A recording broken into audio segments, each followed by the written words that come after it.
Hello and welcome. I'm Michelle, and this is the Integrated Feminine Podcast. This channel is for women who have built successful lives, yet still feel a gap when it comes to love and relationships. Here we focus on creating authentic connection and natural attraction in a way that feels aligned, grounded, and sustainable, not forced or feels like hard work. But the moment a man shows interest in you, why does everything change? When you put on that caution force field, when you become guarded, you become suddenly very strategic. You're calculating your words, your messages, every moment of your interaction with him. You're in control mode. And why? Because vulnerability does feel dangerous, feels scary. And letting him see the real you, that soft you, the uncertain you, the one who just wants to let go, just to melt into his arms, the you that does feel lonely and aches for love, and you want to just surrender into the safety of your special person. It does feel scary, and you don't trust yourself to know that you can be open with someone in such a vulnerable way. So instead, what do? You show him that strong, perfect version of you, that independent version, the woman who doesn't need anything from him, or the version of you that it feels above him so that you can step down and rescue him or fix him or find out what's wrong with him so it deflects looking into you. Now, the ego wants to protect you by staying in control and not letting him see the real you. When you believe that if he sees you being soft, that you're vulnerable, that you need him, that he might use it against you, that he'll leave, that he might hurt you. So what do? You tend to keep him always at arm's length. Your authentic move. You need to be that same woman with him as you are with the people that you trust. That means being soft, being open to being rejected or hurt or vulnerable. That just means letting him see your real self, not the defended, protected you. And that doesn't mean oversharing or being reckless with your boundaries and just allowing anyone in. No, it means just being present. It means letting your guard down a little bit. It means trusting that the right man is going to handle your heart with care. Why he can't see you right now?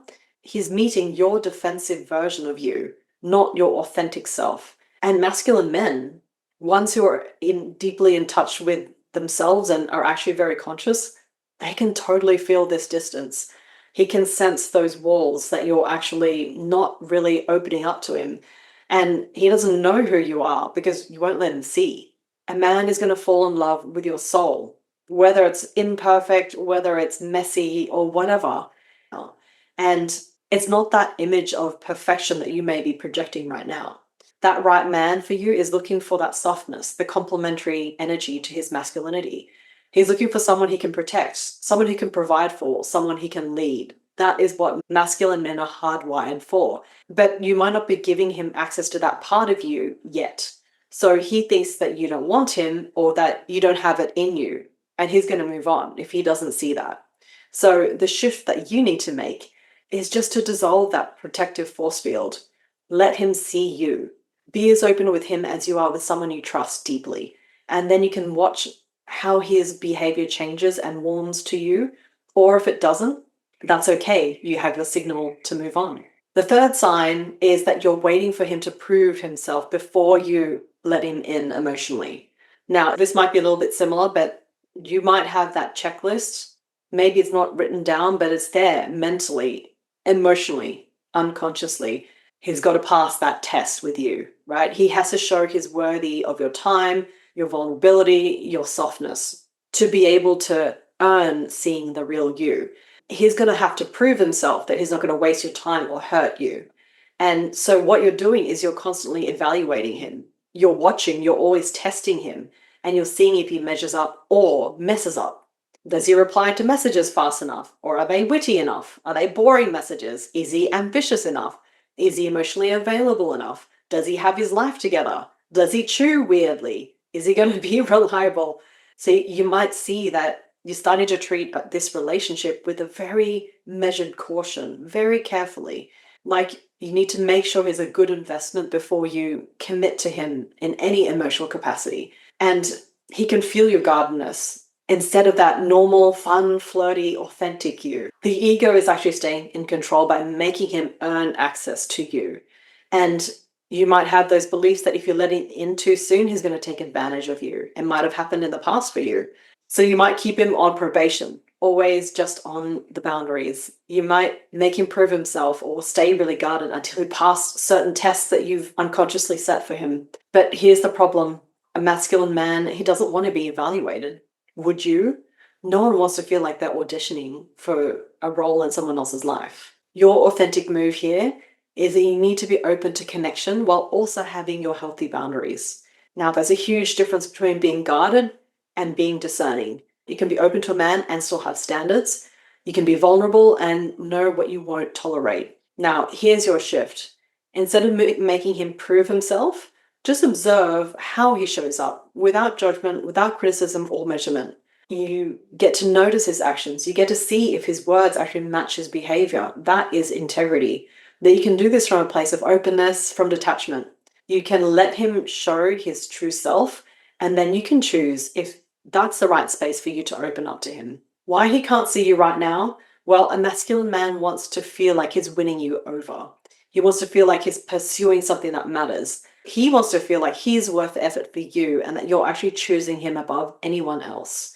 But when you're constantly evaluating him, or he's going to feel judged, like he's not enough, that no matter what he does, you're going to find something wrong with him, nitpick, that's the absolute worst. So what does he do? He leaves. This is why he may keep leaving. He's going to find someone who's actually more open to him, a woman who's not keeping score, someone who's going to let him lead. Because the right man doesn't need to prove himself to you, just like you don't need to prove yourself to him. He wants to feel like that you trust him, just like you want to be trusted by him. And he wants to feel like you're willing to be vulnerable and open with him, even though there is no guarantee in love or further relationship. And that you're actually choosing him not because he passed the test, but because you want him. So here's the shift you need to make. Just let go of that mental checklist. Just be less judgmental of him and of yourself. Just observe his character and his actions and see if his level of integrity matches yours. And do this from a place of trust, not suspicion, and also give him room to pursue you. Sign number 4, you're actually more comfortable giving than receiving. So you probably love taking care of people, you love being that strong one, you love being needed. It makes you feel really valuable, and it makes you feel like you have a purpose in any relationship. But when a man tries to do something for you, like when he pays for dinner or he tries to take care of you and pick you up or do something nice out of what you would normally expect, you deflect. I know that I've done this. You offer to pay for the next one, you go halves. This is the right thing to do in this day and age, they say. And this has been what's trained into him by other women to expect this. You might minimize it when he tries to do something for you. Just say, oh no, you don't have to do that. And then he starts to feel a bit rejected. Or you might try to do something for him in return so you don't feel indebted to him. And you're uncomfortable receiving from him because receiving might actually mean that you need something or it comes with strings attached and that you've lost control and it feels really dangerous and unsafe. But here's what you don't realize. A masculine man's entire identity is actually built around protecting and providing for a woman. I know, it's really old school. That's not just what he does, it's who he is biologically. When you don't let him provide, you're not protecting yourself, you're actually emasculating him and communicating to him, I don't need you, I don't want your help, I can do it myself. So with this hardwired part of him, he's going to go start looking for someone who does serve that hardwired messaging that he has instilled in him. So he's going to go and find somebody who does want to receive his help and support. Masculine men can really feel this, and it makes him feel like he's got no role. There's no space for him in your life, like he's not needed, and that he's not going to be valuable for you. So he's going to want to put his time and effort into a different relationship. Someone who's going to be able to receive his love, his provision, his protection. Now, the right man wants to take care of you. He wants to provide for you. He wants to protect you, not because you're weak, but because that's how men love. That's how masculine men show up in relationships. But you have to let him. You have to be willing to receive, and that's the feminine. And you have to be willing to need him. Not because it means you're weak or that you can't do it for yourself, but that might feel terrifying for you because it means that you're not in control anymore. Think about the last time a man offered to pay for something and you said yes, really said yes, not reluctantly, not hesitantly, not with a plan to pay him back, but genuinely receive his generosity. How did it feel? Did it feel good or did it feel uncomfortable? Did it feel like you immediately owed him something? Now, here's the thing, when you can't receive, you can't build intimacy. Intimacy is built on vulnerability, it's built on letting someone take care of you, it's built on trusting that someone has your back. But you're not doing that. You're keeping him at arm's length. You're making sure that you never ever need to rely on him. And you're making sure that you're always the strong one, always the capable one, and you're filling the masculine role in the relationship. So a man can only chase so long before he's going to realize that there's no space for him and he's going to move on. In this case, then you might be signaling that you want to be self-sufficient, you want to be independent, and you want to actually be alone, but you just want to have someone around on the fringes. And a lot of emotionally unavailable men will go for that kind of relationship because they don't have to invest themselves, because you're not. You can just keep each other around like companions and just rely on each other if you've got nowhere else better to go. And that is not the kind of relationship that I'm sure you'd want. Sign number 5, and this one ties it all together. You're proving your worth instead of actually embodying it. I know I touched on this at the beginning, but I need to go a bit deeper because this is the root of everything. This is the foundation that all the other 4 signs are built upon.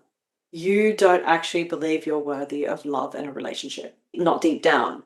So you're constantly doing things trying to prove your worth. And you prove it through your accomplishments. You prove it through your independence. You prove it through your strength, through your success, how much you can do, how much you can achieve, and how much you can take on. Everything you do becomes evidence in your life that you are self-sufficient, you're capable, you're independent, you're able to do things and handle life yourself. But here's something that no one tells you. Worth isn't something you prove. This might be something that was programmed into us as kids. You got to prove your worth, you got to do something to get the candy. This is old school programming and we have got to get rid of it because it does not work with love and relationships. When you know your self-worth, you know that you don't have to achieve more to be valuable. You know that you don't have to be different or change yourself to deserve love or to deserve a good person in your life. Someone who authentically knows herself, knows she's worthy. It's inherent and it's not conditional on what she produces or achieves. And masculine men are really attracted to this. They want a woman who is at peace with who you are. They don't want somebody who is mimicking 10 other different people in their life. There was a really good quote that said, just be yourself, everyone else is taken. It's so true. But if you're in this identity of, I need to prove myself to be worthy, that is the ego that you're attracting from. It is not the authentic you, because if it's so deep inside yourself that you can't recognize it for yourself, how is anyone else going to recognize that authentic you? So when you think about it, when you're with a man, what are you actually looking for? Are you looking for an equal partner who can be with you on this journey in life? Or are you looking for validation of your success and your worth? Someone who can look good on your arm and be great in front of your friends and do all the things that fulfill what success looks like for you? Or are you looking for an authentic connection? Because right now you're attracting the former.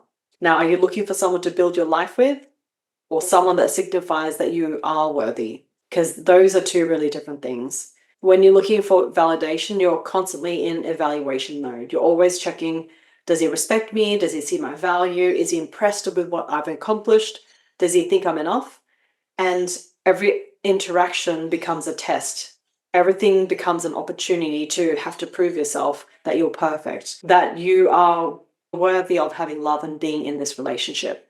And that is exhausting. So a man doesn't fall in love with a woman who's trying to prove her worth. He falls in love with a woman who knows her worth. He falls in love with someone who's simply being herself. And I know that sounds so cliche and overused, but your authentic self is within you. And right now you're not being, you're constantly doing and you're performing. So here's what needs to happen. You need to stop proving yourself and start embodying your value. You need to start embodying your authentic soul. Now, discovering your authentic self is a process. It's almost like the new holy grail in life. It's what everyone is trying to do these days, is to come home to themselves And this in itself is the real spiritual concept and maybe the purpose of life, to remember who you are as a spiritual being. And this is really what attracts your soulmate, whom you had a soul pact with before you came to this earth. So when you start embodying your authentic self, the kind of people that you attract, even your friendships, your work, your career, your environment, your neighborhood, everything changes because everything is built upon that ego that you've been projecting. And once you start coming back into your authentic self, a lot of things aren't going to align with that external lifestyle anymore, that success-focused identity anymore. So here's what I want you to understand. These 5 signs, they aren't about judgment. They're just simply markers to be aware of. And they're not about shame, and they're not meaning that you've done anything wrong. This is all about survival and what's happened to us as kids. We're all starting to understand this more and more now. We had this program when we were children to be in survival mode, to protect ourselves constantly, to be perfect, to do and be worthy. And so all these things that we know used to work for us don't work anymore. And that's all it means. Maybe you grew up in that environment where you had to be constantly strong and look after everyone else, that you had to prove your worth, that maybe you had to make the money for your family. Maybe you couldn't rely on anyone else because they were unreliable and it always fell onto you. So now's the opportunity for you to actually let go of that and be able to come back to your authentic self. Just know that all those skills that you've accumulated in your past has served you. And now it's time to surrender into your next phase of life and start embodying that authentic version of you, because that is really what's going to attract love. Because protection and connection can't coexist. They're opposite sides of the same polarity, and either you're sliding between one or the other. Now, if this video resonated with you and you're realizing that you've been protecting yourself most of your life, and this is the very thing that's actually sabotaging you from attracting your special person, I want to invite you to take this next step with me. I work with women just like you who are successful, self-aware, who've done all that inner work, but they just can't seem to get to that next step where they attract the right man. If you're someone who's ready to finally call in your ideal person, but need support shifting from ego-driven protection to authentic connection, here's the thing. You can't think your way out of this one alone. You need someone who can see your blind spots, someone who can help you distinguish between what is wisdom and what is fear, someone who can help guide you in dropping that armor without abandoning your own boundaries. And if this is new territory for you, this is going to feel scary and unprotected. So having a guide in this area who can gently coach you and mentor you in the right direction is incredibly powerful. I'm opening up a few slots to women who are interested in taking this inner work one level deeper, to reprogram that identity that is attracting from ego into that space of attracting from your authentic self. Now, this is deep level work that I do in my private container. And if this resonates with you and you feel like this is the sign that you've been looking for, you can go ahead to my website and apply, or I'll actually put the link in the description below, and we can do an obligation-free clarity call together. You can also understand a little bit more about which of your success patterns are constantly sabotaging you in your love life. That is called the Love Blind Spot Audit, and it is literally the first step to the integrated feminine, to be in your feminine vulnerable space without having to resort to masculine forcing, pushing, doing more to become more worthy. And that's also in the description and the link below. If you found this video helpful and it really resonated with you, I would love it if you could hit subscribe, because I post new content every week on attracting that aligned love from your authentic self, not from your ego. Thank you for your courage watching this and being really honest with yourself about where you might be holding back. And remember, that right man isn't looking for that ego part of you. He's looking for your truth, and you are worthy of being seen exactly as you are. Make sure you share this video with other incredible women who might need to hear this today. I'll see you in the next episode. Thank you for listening to The Integrated Feminine. If this conversation gave you clarity, stay with me by subscribing. And if you're ready for deeper support, you'll find more at www.michellechungcoach.com. Until next time.